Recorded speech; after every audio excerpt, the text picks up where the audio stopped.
Hello बच्चों, कैसे हैं आप लोग। जैसा कि रेडॉक्स रिएक्शन का पहला लेक्चर हो चुका था और सेकंड लेक्चर लेके हम आप आए हैं आपके सामने। तो रेडॉक्स रिएक्शन का सेकंड लेक्चर जो कि बहुत ही इंपॉर्टेंट है आपके लिए, अब हम उन सभी बातों को करने जा रहे हैं जो आपसे हमने पहले लेक्चर में कहा था कि बेटा स्ट्रक्चर के माध्यम से जो है ऑक्सीडेशन नंबर कितना सही आता है और एक्स मान के निकालने पर कितने सही होने के चांस बनते हैं, मतलब गलत होने के चांस कितने ज्यादा बनते हैं, ये इस बात की हम बात करने जा रहे हैं। ठीक है, तो थोड़ा सा आप ध्यान रखिएगा, बहुत ही इंपॉर्टेंट काम करने जा रहे हैं हम लोग। तो रेडॉक्स रिएक्शन का जो है सेकंड लेक्चर है आपका, रेडॉक्स सेकंड। ठीक है, रेडॉक्स आपका सेकंड है, ये सेकंड लेक्चर जा रहा है आपका। ठीक है, और इसमें हम लोग जो है बात करने वाले हैं कुछ ऐसे कंपाउंड को लेंगे जिससे आपको ये क्लियर होगा कि एक्स मान के निकालने से क्या गलती हम लोग करते हैं। ठीक है, और स्ट्रक्चर से हमारे सही होने के कितने चांस बनते हैं, अच्छे चांस बनते हैं। ठीक है, उसको ध्यान रखेंगे। जैसे कि मान लो पहला एग्जांपल मैंने आपके सामने लिया ये CrO5, दूसरा एग्जांपल मैंने ले लिया H2SO5, तीसरा एग्जांपल मैंने आपके सामने ले लिया H2S2O8, चौथा एग्जांपल मैंने आपके सामने ले लिया, मान लो ये क्वेश्चन था आपका H2S2 मतलब H2S4O6। ठीक है, तो ये कुछ हमारे सामने गिवन एग्जांपल है ना, बेसिक एग्जांपल है जिससे आपको समझना पड़ेगा। और ये सारे एग्जांपल आ चुके हैं बेटा ना, ये सारे एग्जांपल कभी न कभी किसी न किसी सत्र में एग्जाम में पूछे गए हैं, कॉम्पिटिशन एग्जाम में पूछे जा चुके हैं। जैसे ये जेई ने पूछा था, जे एग्जाम में पूछा जा चुका है, H2S4O6 में सल्फर का ऑक्सीडेशन नंबर क्या होगा। ठीक है ना, अब यहाँ पर आप देखो ये चीज है कि हमें अगर हम एक्स मान के निकालेंगे तो क्या गलतियां हमसे हो सकती हैं और क्या नहीं हो सकती। ठीक है, एक बार चलिए करके देखते हैं ना, 1 बाई 1 करके चेक करते हैं, फिर हम आपको बताएंगे। और मैंने आपसे ये कहा था कि बेटा एक्स मान के निकालने पर गलतियां होंगी, यदि आपको चार्ट ट्रांसफर करने आता है तो सबसे अच्छी बात है। ठीक है, अब जैसे देखो कि CrO5 की बात करते हैं, CrO5 की अगर मैं बात करूं ना, और यहां पर अगर मैं एक्स मान के ऑक्सीडेशन नंबर निकालने का प्रयास करूं तो क्या होगा, आप Cr को मानोगे एक्स, ऑक्सीजन, देखो एक छोटी सी मैं बात ऑक्सीजन पे करने वाला, ऑक्सीजन के लिए कर देता हूं। ऑक्सीजन पे जो मैंने बात पॉइंट नोट करवाई थी आपको पिछले लेक्चर में कि ऑक्सीजन का जो ऑक्सीडेशन नंबर होता है generally, in general oxidation number of oxygen is -2। ठीक है ना, ऑक्सीजन का जो ऑक्सीडेशन नंबर होता है जनरल सामान्य तौर पर -2 होता है। इन जनरल, अभी बात को लिख भी लें, मेरे लिए लिख लें, in general oxidation number of oxygen is -2। ठीक है, second point, but in case of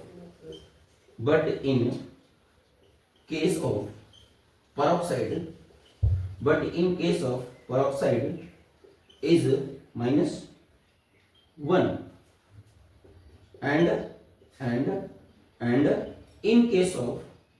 and in case of superoxide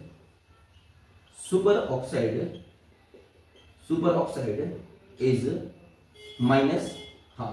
तो ये बात तो आपको याद रखनी है ना, ये बात आपको याद रखनी है कि जो जनरल ऑक्सीडेशन रेंज तो मैंने आपको बताया था, रेंज ऑफ ऑक्सीडेशन नंबर, ये तो मैंने बताया ही थी आपको कि रेंज क्या होता है, रेंज ऑफ ऑक्सीडेशन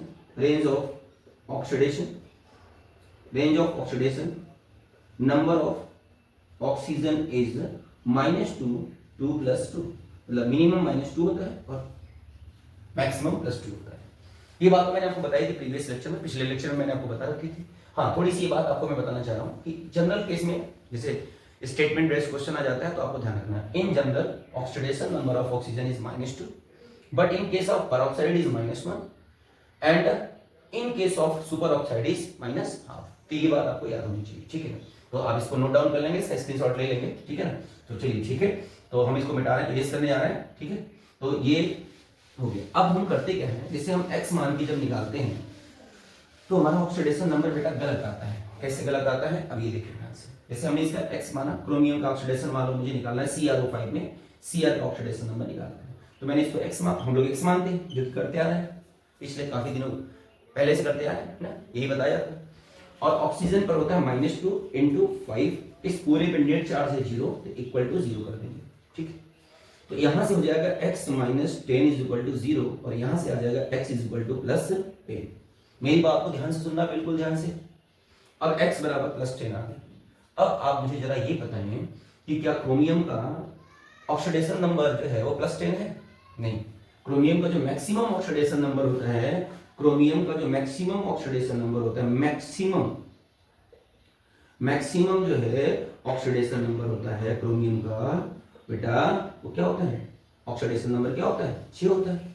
यहां कितना आ रहा है? 10 आ रहा है। यानी कि मामला क्या है? गड़बड़ है। मेरी बात समझ में आ रही है?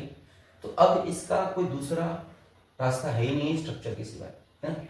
तो आपको स्ट्रक्चर आना चाहिए, जो कि बेसिक स्ट्रक्चर है, हम लोग बनाते हैं, पढ़ते हैं डी ब्लॉक में, बहुत सारे कई बार स्ट्रक्चर देखने को मिलता है। हाँ, इसका जो जनरल नाम है इसको ब्लू क्रोम कहते हैं, ब्लू क्रोम। इसको ब्लू क्रोम कहा जाता है, इसको ब्लू क्रोम बोलते हैं, बेटा ध्यान रखना है। जैसे कि आपका ये कैरोज एसिड, इसको बोलते हैं कैरोज एसिड, कैरोज एसिड बोला जाता है इसको, ठीक। तो कुछ कॉमन नेम है, आप इसको ध्यान रखेंगे, इसको कैरोज एसिड कहते हैं ना। तो अब हम बात करने जा रहे हैं कि नहीं सर, अब तो बात मामला गड़बड़ हो गई। यहां पर क्रोमियम, इसका मैक्सिमम ऑक्सीडेशन नंबर 6 है क्रोमियम का, जबकि यहां से x मान के क्या आ रहा है? 10 आ रहा है। इसका मतलब कि मामला गड़बड़ है। अब इसका स्ट्रक्चर आप बनाएंगे तो बनेगा क्या? CrO5 के स्ट्रक्चर ऐसे बनेगा, ठीक है। इसको बोलते हैं बटरफ्लाई स्ट्रक्चर, इसको बटरफ्लाई स्ट्रक्चर बोलते हैं।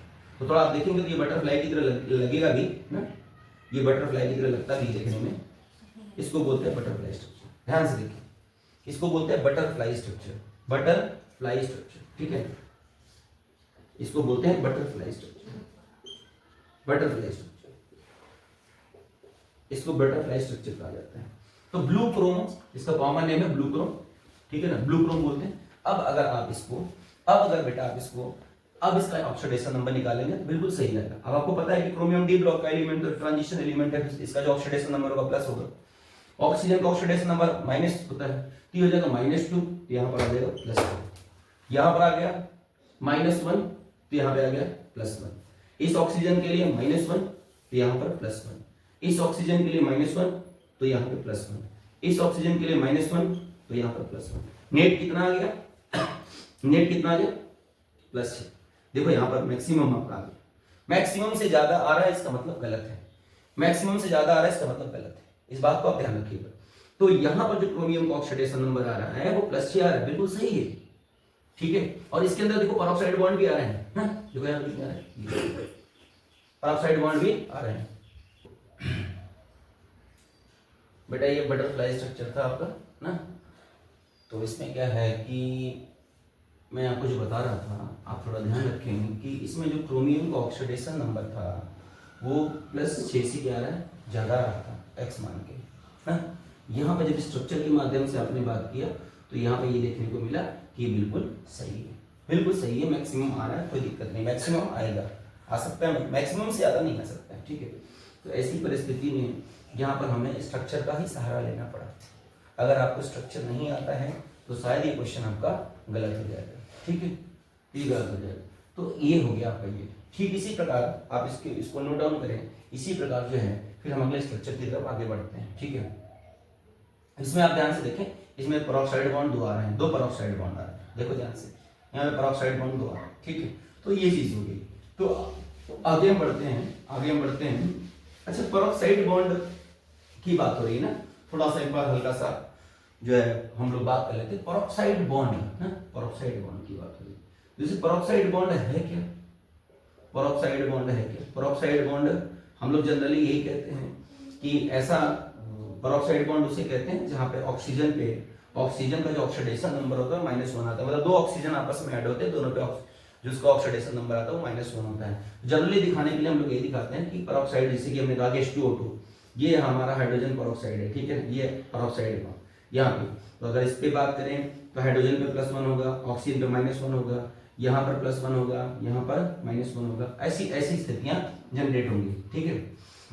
पेरोक्साइड बॉन्ड पे -1 होगा क्योंकि H की इलेक्ट्रोनेगेटिविटी कम है, O की ज्यादा है, तो यहाँ पे ये लेगा और ये देगा, मतलब सॉरी ये देगा और ये लेगा, तो +1 -1 ये एटम आइडेंटिकल है। अब ये भी चीज बात करने वाले हैं कि एटम आइडेंटिकल होने पर चार्ज ट्रांसफर होता है कि नहीं होता है, इस बात की भी बात करने वाले हैं। आपसे बहुत इंपॉर्टेंट कंडीशन पे बात करेंगे, रुक जाना ना। तो ये ऑक्सीजन पे नेगेटिव चार्ज, यहाँ पे नेगेटिव चार्ज, मतलब दोनों एटम आइडेंटिकल है, यहाँ तो चार्ज ट्रांसफर होगा नहीं, कोई बात नहीं। यहाँ पर ये हो गया कि +1 और ये -1 हो गया, तो ये -1 मतलब ऑक्सीजन पर -1 चार्ज आ रहा है ऐसे, ठीक है। परऑक्साइड बॉन्ड की बात हो रही है। और दिमाग में लोगों को होता, दिमाग में ये रहता है कि H2O2 Cl2O2 मतलब ऐसे इस तरह से होंगे तो परऑक्साइड। जैसे कि क्वेश्चन अगर मैं आपसे पूछ दूं कि क्वेश्चन मैं आपसे पूछ दूं कि which of the following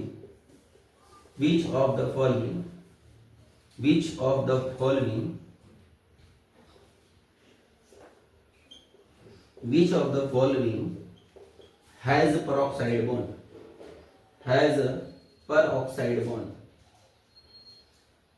peroxide bond, ठीक है। अगर मैं ऐसे बात करूं तो अगर मैं आपके सामने ऑप्शन रखता हूं H2O2, F2O2, NO2O2, ठीक है, या लास्ट में रख दिया मैंने ऑल ऑफ दिस, ऐसे रख दिया। तो आप इसको ध्यान रखिएगा कि जो पेरोक्साइड बॉन्ड होता है, पेरोक्साइड बॉन्ड में ऑक्सीजन पर जो ऑक्सीडेशन नंबर होता है बेटा वो -1 होता है। तो ये हमें ये दिमाग में मत लेके चलना कि दो ऑक्सीजन आपस में सिंगल बॉन्ड से जुड़े होते हैं, दो ऑक्सीजन आपस में सिंगल बॉन्ड से जुड़े होते हैं, उसको पेरोक्साइड बोलते हैं। बच्चे जनरली गलती कर जाते हैं। जैसे अब उनके दिमाग में लगेगा स्ट्रक्चर बनाएंगे, H2O2 का स्ट्रक्चर बनाएंगे, ये हो जाएगा ना, इसका बनाएंगे, मान लो F2O2 का बनाएंगे तो भी स्ट्रक्चर जस्ट लाइक वो ऐसे ही बनाएंगे, मतलब इसी की तरह। मान लो NO2O2 का बनाने लगे तो NO2O2 का भी स्ट्रक्चर ऐसे ही बना देंगे, चलो ठीक है, मान लो जस्ट लाइक फिगर वैसे ही रहेगा। तो उनको समझ में आएगा कि यार यहाँ पर भी ऑक्सीजन है, यहाँ पर भी ऑक्सीजन है, यहाँ पर भी ऑक्सीजन है, तो पेरोक्साइड बॉन्ड होना चाहिए, यानी सब में पेरोक्साइड बॉन्ड होना चाहिए। नहीं, पेरोक्साइड की कंडीशन क्या है कि पेरोक्साइड में ऑक्सीजन का जो ऑक्सीडेशन नंबर होता है वो -1 होता है, ठीक है ना। तो ऑक्सीजन पर -1 आनी चाहिए। ऐसा नहीं कि दो ऑक्सीजन आपस में जुड़ा हुआ है तो पेरोक्साइड है, नहीं, ऐसा नहीं है, ठीक है ना। आप ये डिसाइड करेंगे कि उसका जो पड़ोसी है, दो ऑक्सीजन तो जुड़े हुए हैं, दो एटम आपस में जुड़े हुए हैं ऑक्सीजन के, लेकिन उसका जो पड़ोसी है, जो साइड एटम है, वो कैसा है। अगर ऑक्सीजन के बगल वाला एटम की इलेक्ट्रोनेगेटिविटी अगर ऑक्सीजन से ज्यादा हो गई तो फिर वहां पेरोक्साइड बॉन्ड नहीं रहेगा। जैसे कि इसमें देखो O2F2 में देखो, अब मैं ये देख रहा हूँ O2F2 की अगर मैं बात करूँ, इधर मैं बना लेता हूँ थोड़ा सा। O2F2 की अगर मैं बात करूँ, ये F है, ये O है, ये O है और ये F है। मेरी बात को ध्यान से समझना तो बात क्लियर होगी। ये ऐसे है ना, तो गलती हो जाती है, बच्चे जल्दीबाजी में बोलेंगे ऑल ऑफ दिस, सब में पेरोक्साइड बॉन्ड है ना, नहीं, पर सब में पेरोक्साइड बॉन्ड नहीं है, पेरोक्साइड बॉन्ड सब में नहीं है, इसको ध्यान रखना। यहाँ पर ऑक्सीजन, यहाँ पे देखो इस बॉन्ड में क्या है कि ये जो F है और ये O है, F और O में ज्यादा इलेक्ट्रोनेगेटिव चार्ज ट्रांसफर करो, तो F और O में जो F की इलेक्ट्रोनेगेटिविटी है वो ज्यादा है, O की है कम, तो ये इलेक्ट्रॉन लेगा, -1 होगा और इसको देना पड़ेगा +1, और यहाँ पर भी आ रहा है -1, यहाँ पे आ रहा है +1, तो यहाँ पर जो ऑक्सीडेशन स्टेट आ रहा है ऑक्सीजन पे वो तो +1 आ रहा है। इस कंडीशन में oxidation state of oxygen is +1 और पेरोक्साइड के केस में -1 होता है, यानी कि ये पेरोक्साइड बॉन्ड नहीं है। यानी कि ऑक्सीजन से जो जुड़ा हुआ एटम है अगर उसकी इलेक्ट्रोनेगेटिविटी ऑक्सीजन से ज्यादा है तो वो फिर पेरोक्साइड बॉन्ड नहीं रह जाता। एक बात ध्यान रखना, क्योंकि यहाँ पर ऑक्सीजन पे +1 चार्ज आ रहा है और जबकि पेरोक्साइड में क्या होता है -1 होता है, तो ये गलत हो गया, रॉन्ग हो गया, ये पेरोक्साइड आपका नहीं है, ये वाला पेरोक्साइड बॉन्ड नहीं है। क्यों? क्योंकि ऑक्सीजन का ऑक्सीडेशन नंबर +1 आ रहा है यहाँ पे दोनों ऑक्सीजन पे। हाँ, इसमें बात करोगे तो ऑक्सीजन की इलेक्ट्रोनेगेटिविटी ज्यादा होती है, हाइड्रोजन की कम होती है, तो ये +1 होगा, तो ये -1 होगा, फिर ये +1 होगा, ये -1 होगा, ये तो है आपका।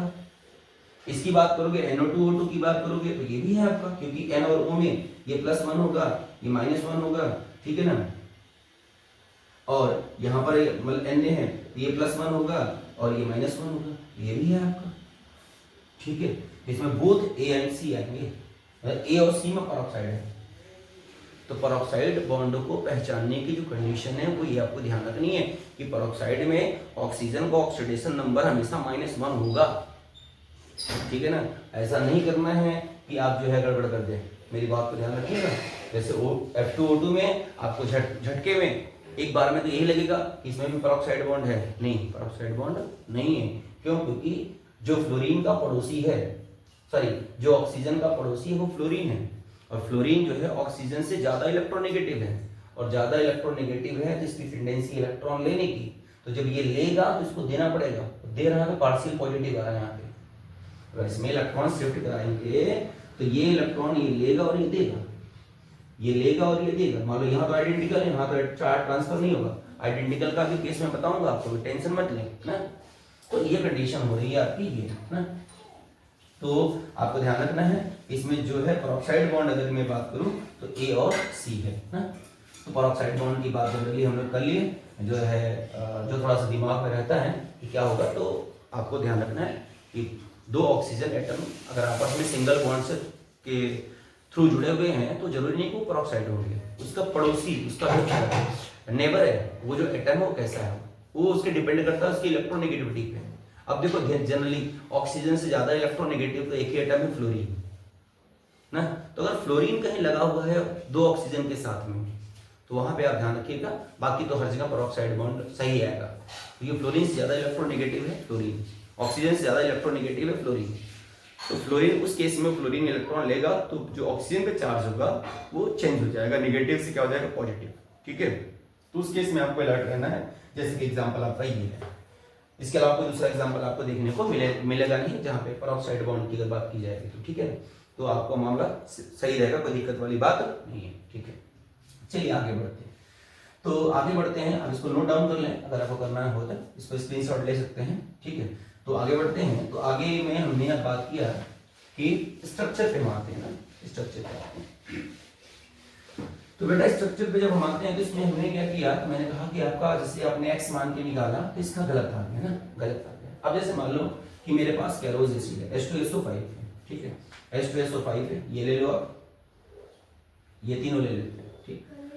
H2SO5 की बात करें तो H2SO5 में S है, O है, O है, O एंड H और O और H, ये इसका स्ट्रक्चर। इसका बनाए double bond single single single single single, ठीक है, ये हो गया ना, ये हो गया। अब अगर मैं इसका x मान के निकालता, पहले एग्जांपल मैं आपको दे दूं, इसका स्ट्रक्चर तो ये है, ठीक है ना। H2SO5 का स्ट्रक्चर आता है ये, H2SO5 का स्ट्रक्चर आता है ये। यदि मैं x मान के निकालता तो क्या होता है, हाइड्रोजन पे +1 होता है, तो 1 into 2 दो हाइड्रोजन, सल्फर का x मान लिया, ऑक्सीजन पर -2 होता है, -2 into 5, पूरे पे चार्ज 0 है, इक्वल टू 0 कर दिया। ये अगर 2 + x - 10 is equal to 0, x - 8 is equal to 0, x बराबर +8 आ गया। देखो गलत आ गया, x बराबर +8 आ गया, गलत आ गया। यानी कि और कैसे गलत आ गया, क्योंकि सल्फर का जो मैक्सिमम ऑक्सीडेशन नंबर है, सल्फर का जो मैक्सिमम ऑक्सीडेशन नंबर है वो +6 है, तो +6 से ज्यादा तो आना नहीं चाहिए, और यहां पे आ रहा है +8, यानी कि क्या हो गया, गलत। ये है गलत हो गया, ठीक है। तो हमारे पास रास्ता क्या है, x मान के नहीं निकालने का। मैं आपसे बार बार कह रहा हूं, गलती हो जाएगी, अच्छे प्रॉब्लम में गलती हो जाएगी, अच्छे क्वेश्चन में गलती हो जाएगी, तो आप क्या करेंगे, इसका स्ट्रक्चर बनाएंगे। देखो ध्यान से, आप देखो स्ट्रक्चर इसका ही है। अब ऑक्सीजन सल्फर में ज्यादा इलेक्ट्रोनेगेटिव ऑक्सीजन है, तो यहाँ पे -2 होगा, यहाँ पे -2 होगा, यहाँ पे -1 होगा, यहाँ पे -1 होगा, टोटल माइनस कितने हुए, 6, यहाँ पे +6 आ गया, ये लो +6 आ गया, सही है, बिल्कुल सही है, यहाँ पे सही है, +6 आ रहा है, वही आएगा, मैक्सिमम ही आएगा। अब H2 मान लो ये है तुम्हारा, H2SO8 है, H2SO8 मान लो ये, इसका स्ट्रक्चर बनाना चाहते हैं, बना लो, 3 ऑक्सीजन,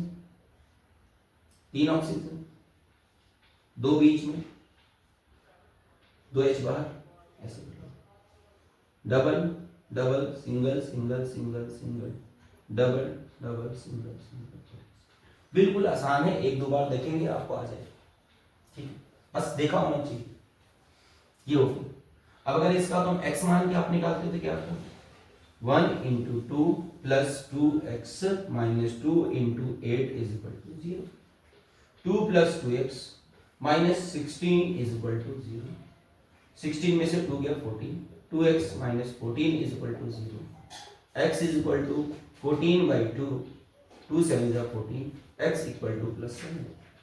यहाँ पे 7 आ रहा है, 7 आ रहा है।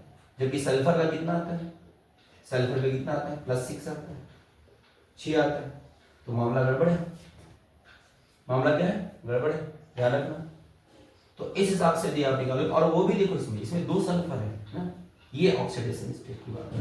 यहाँ पे 2 एटम है ना, आपने एक ही एटम को आइडेंटिकल मान लिया, एक एटम के साथ निकालो, मतलब एक ही को मान लिया, 2x मान लिया। तो आप इस तरह से नहीं निकालेंगे, आप 4 ट्रांसफर करेंगे ना, तो माइनस या प्लस, यहां पर भी वही होगा, -2 माइनस प्लस, यहां पर भी प्लस यही आ रहा है, सल्फर का जो ऑक्सीडेशन नंबर है वो प्लस आ रहा है। ठीक है, तो ऐसे आपको निकालना है। इस तरीके से जब आप निकालेंगे तो आपका मामला सही होगा, कभी गलत तो नहीं होगा। चार्ज ट्रांसफर करके आपको निकालना है, ठीक है, चार्ज ट्रांसफर करके आपको निकालना है। तो ये आपका ये होगी। अब इसमें एक चीज मैं आपको ये बता, जो मैं बोल रहा हूं ना, एक्स मान के आपको नहीं निकालना है, कहां पे निकालना है, आप एक ध्यान रखना, जब कभी भी आपसे ये पूछ दे, ध्यान रखो, ये उतार लिया आपने, नोट डाउन कर लिया होगा। अब मेरी बात को ध्यान से सुनिए, एक्स मान के एक जगह मेरे लिए कर लेना, एक्स मानकर एक जगह मेरे लिए कर लेना, मेरे लिए एक जगह पे कर लेना। कहां पे करना है, एक्स मान के, वहां पे एक्स मान के निकाल लेना हमेशा। अगर मान लो आपसे ये पूछ दे कि which of the following compound has peroxide bond, ऐसी बात करें। जब ये क्वेश्चन आपसे क्वेश्चन पूछ दिया जाए कभी भी एग्जाम में कि विच ऑफ द फॉलोइंग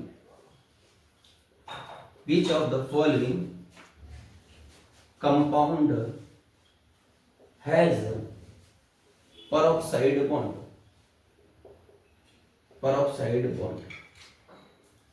अगर इस चीज की आपसे बात कर ली जाए और आपसे पूछ दे कि आप बताओ कि जैसा ऑप्शन, ये क्वेश्चन दिया, इसमें ऑप्शन ये मान लो 4 ऑप्शन रख दिए, 1 2 3 4, मान लो यही 4 ऑप्शन रख दिए, ठीक है ना, मान लो यही 4 ऑप्शन रख दिए, CrO5 ए में रख दिया, बी में रख दिया तुम्हारा H2SO5, सी में रख दिया मान लो H2SO8, और लास्ट में रख दिया ऑल ऑफ दीज। मान लो ये 3 ऑप्शन मैंने लिए और एक बना दिया। और अगर आपसे क्वेश्चन, मेरे ध्यान सुनना, अगर आपसे ये पूछ दिया जाए कि which of the following compound has peroxide bond, तो उसके लिए आप मेरे लिए क्या करना, एक्स मान के निकाल लेना, एक्स मान के निकालना। और करना क्या है, जब आप एक्स मान के निकालेंगे तो उसका जो मैक्सिमम ऑक्सीडेशन नंबर है, आपको बस ये पता होना चाहिए कि किस एटम का मैक्सिमम ऑक्सीडेशन नंबर क्या होता है। यदि उस एटम के मैक्सिमम ऑक्सीडेशन नंबर से ज्यादा आपका जो है ऑक्सीडेशन नंबर आ रहा है एक्स मान के, तो 100% गारंटी है कि उस कंपाउंड के अंदर पेरोक्साइड बॉन्ड होगा। 100% गारंटेड है कि उस कंपाउंड के अंदर पेरोक्साइड बॉन्ड होगा। जैसे कि मेरी बात को ध्यान सुनिए, ये मेरे पास ऑप्शन है और हमें करना क्या है, यहाँ पर x मान के निकाल लेना है। तो यहाँ पे जब x मानोगे, x - 2 × 5 = 0, x बराबर +10 आ रहा है, ठीक है। यहाँ पर निकाला आपने तो 2 + x - 2 × 5 = 0, x बराबर +8 आ रहा है। यहाँ पर आपने निकाला 2 + 2x - 2 × 8 = 0, तो ये आपका हो जाएगा 2x - 14 = 0, x = +7 यहाँ पर आ रहा है।